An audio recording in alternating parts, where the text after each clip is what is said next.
America और Israel की air force ने आज ईरान पर कई सारे बड़े बड़े हमले किए हैं। ईरान का जो नतांज परमाणु केंद्र है उसको भी बंकर बस्टर बम की मदद से निशाना बनाया गया है। हालांकि ईरान ने अंतर्राष्ट्रीय परमाणु ऊर्जा एजेंसी को इंफॉर्मेशन दे दी है कि यहां पर किसी तरह का कोई भी रेडिएशन दिखाई नहीं दे रहा है।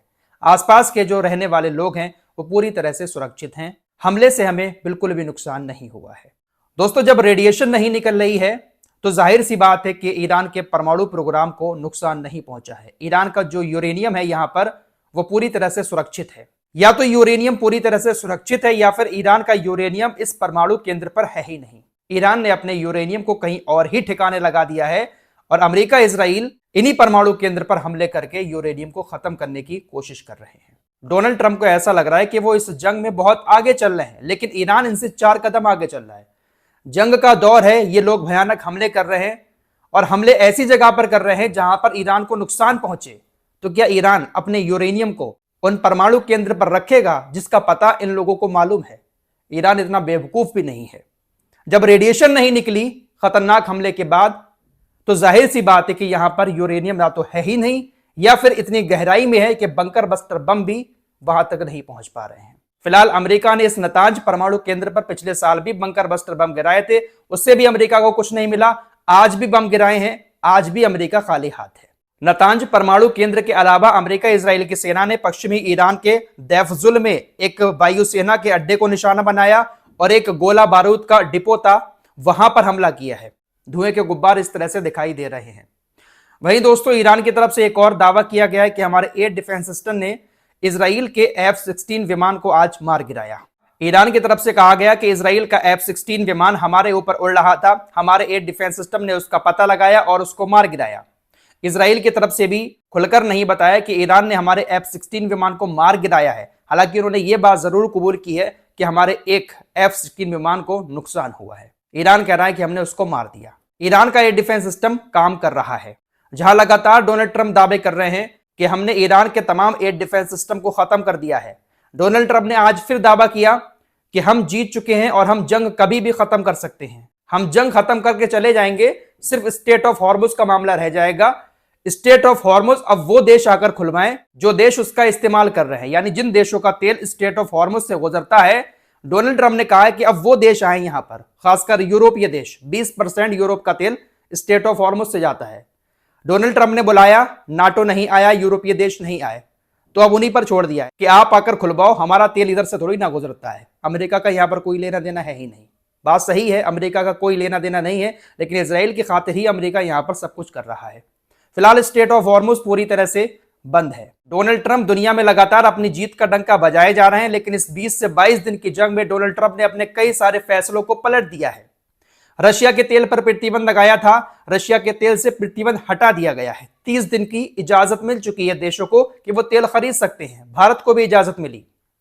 ईरान के ऊपर भी इन्होंने प्रतिबंध लगा रखे हैं कि कोई भी देश ईरान से तेल नहीं खरीदेगा। अगर कोई देश ईरान से तेल खरीदेगा तो हम उसके ऊपर प्रतिबंध लगा देंगे। अब इन्होंने ईरान के तेल खरीदने पर भी छूट दे दी है। जी हां, अमेरिका ने कहा है कि 30 दिन के लिए ईरान से तेल खरीद सकते हैं। डोनाल्ड ट्रंप ने अपने इस फैसले को भी पलट दिया है। पलट नहीं दिया, बल्कि ऐसा कह सकते हैं कि डोनाल्ड ट्रंप यहां पर भी ईरान के सामने झुक गए। ईरान के ऊपर प्रतिबंध लगा दिए थे कि हम आपको तेल बेचने नहीं देंगे, कोई भी देश आपसे तेल खरीद नहीं सकता। हर देश को प्रतिबंधों का डर दिखाकर ईरान से दूर कर दिया था, लेकिन अब खुद छूट दे रहे हैं कि ईरान से तेल खरीदो। ईरान ने जवाब दे दिया है। ईरान ने कहा कि हमारे पास इतना तेल है ही नहीं एक्स्ट्रा जो हम आपको अपना तेल दें।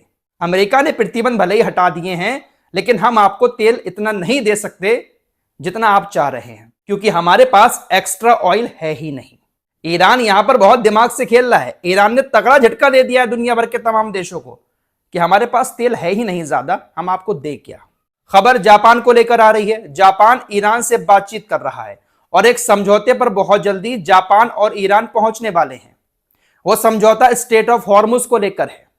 जापान स्टेट ऑफ हॉर्मुज से अगर अपने जहाज गुजारना चाहता है तो ईरान को 10% टैक्स देना होगा। दोनों देशों के बीच बातचीत चल रही है और यह बातचीत आखिरी दौर में पहुंचने वाली है।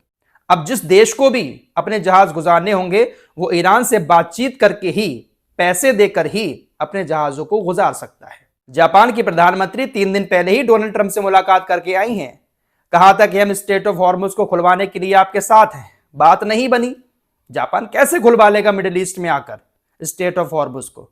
तो अब मजबूरी में इन्होंने ईरान से डील की है, क्योंकि अगर ये ताकत के दम पर स्ट्रेट ऑफ हॉर्मुज खुलवाकर अपने जहाजों को गुजारने की कोशिश करेंगे तो इनको और भी ज्यादा बड़ा नुकसान होगा। इसलिए ये देश सेफ रास्ता देख रहे हैं कि पैसे दे दो, जहाजों को निकाल लो, जंग एक ना एक दिन खत्म हो जाएगी, सब कुछ नॉर्मल हो जाएगा। लेकिन अगर जबरदस्ती ईरान से खुलवाने की कोशिश की तो कुछ हासिल नहीं होगा। ईरान इनके जहाजों को भी मारेगा और इनका तेल भी नहीं निकलने देगा। ईरान ने आज फिर इजराइल की राजधानी तेल अवीव पर बहुत सारी कनस्टर मिसाइलें छोड़ी हैं। तस्वीरें आपकी स्क्रीन पर हैं।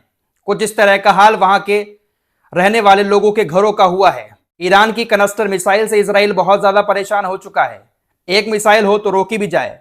जैसे इंटरसेप्टर मिसाइल इजराइल की ईरान की मिसाइल के पास आती है, ईरान की मिसाइल फट जाती है और फटने के बाद वो सैकड़ों बम निकालती है। वैसे तो 20 से 22 बम होते हैं, लेकिन किसी किसी मिसाइल में तो सैकड़ों बम होते हैं, अलग अलग जगहों पर गिरते हैं। जाकर कहां तक रोके इजराइल? इस तरह से हालात इजराइल के अंदर बने हुए हैं।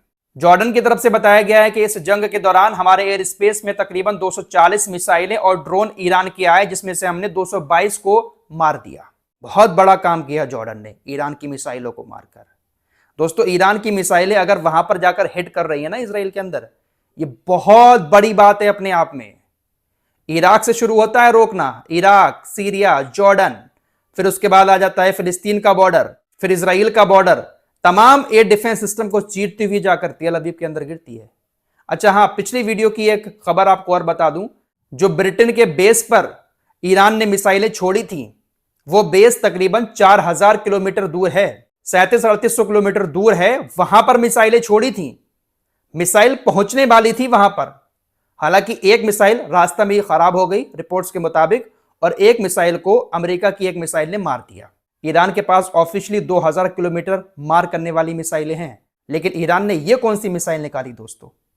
कुछ तो अंदर अंदर ईरान बड़ा कर रहा है। ईरान अपनी मिसाइल ताकत को ही बढ़ा रहा है।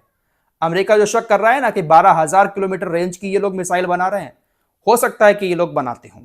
अगर ईरान ने 5-7 हजार किलोमीटर मार करने वाली मिसाइल ही बना दी तो यूरोप के लिए बहुत बड़ा खतरा हो जाएगा। फिलहाल ईरान इस वक्त पूरी तरह से इनको टक्कर दे रहा है, इसीलिए ईरान को ये लोग खतरा मान रहे हैं और ईरान को जल्द से जल्द खत्म करना चाहते हैं। ईरान के बाद नंबर ये लोग तुर्की का लगाएंगे। ये जो नफ्ताली बेनेट है ना, ये पूर्व प्रधानमंत्री है, इजराइल का प्रधानमंत्री रह चुका है। तुर्की को लेकर एक बार पहले भी ये कह चुका है कि तुर्की एक बहुत कट्टरपंथी सुन्नी संगठन बना रहा है। आज फिर इसने कहा कि तुर्की एक नया खतरा मिडिल ईस्ट में उभर रहा है। तुर्की इजराइल के लिए दूसरा ईरान बन रहा है।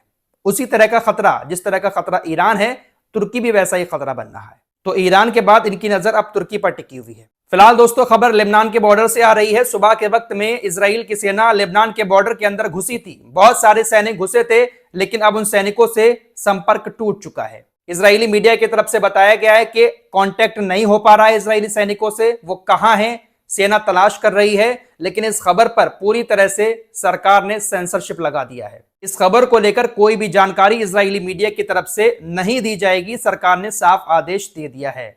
हालांकि सैनिक लापता हैं। अब कहां लापता हैं? इजराइल ने तो सेंसर लगा रखा है मीडिया पर। जानकारी लेबनान की तरफ से, हिजबुल्लाह की तरफ से दी जाएगी, तब पूरी बात पता चलेगी। तो जमीनी ऑपरेशन में ये लोग किसी से नहीं जीत सकते, हिजबुल्लाह से नहीं जीत सकते, ईरान से क्या जीतेंगे? ये सिर्फ हवाई हमले करके ही जीत सकते हैं।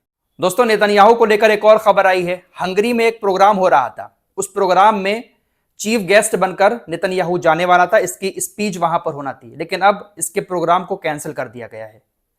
लोग कयास लगा रहे हैं कि प्रोग्राम कैंसिल क्यों किया गया है, क्योंकि नेतन्याहू हमेशा हंगरी जाता है, लेकिन प्रोग्राम कैंसिल कर दिया गया। नेतन्याहू कहां है, फिर से सवाल उठने लगे। ह्यूमन राइट वॉच ने आज सुबह ही ऐलान किया था इस बात का कि बेंजामिन नेतन्याहू हंगरी पहुंच रहा है। हंगरी सरकार को तुरंत नेतन्याहू को गिरफ्तार करना चाहिए। या तो गिरफ्तारी के डर से ये हंगरी नहीं जा रहा है, या फिर जिंदा है वाकई में, ये कुछ समझ नहीं आ रहा है। फिलहाल इस रिपोर्ट में इतना ही। कुछ और खबरों के साथ फिर हाजिर होंगे। अपना ख्याल रखिएगा। अल्लाह हाफिज।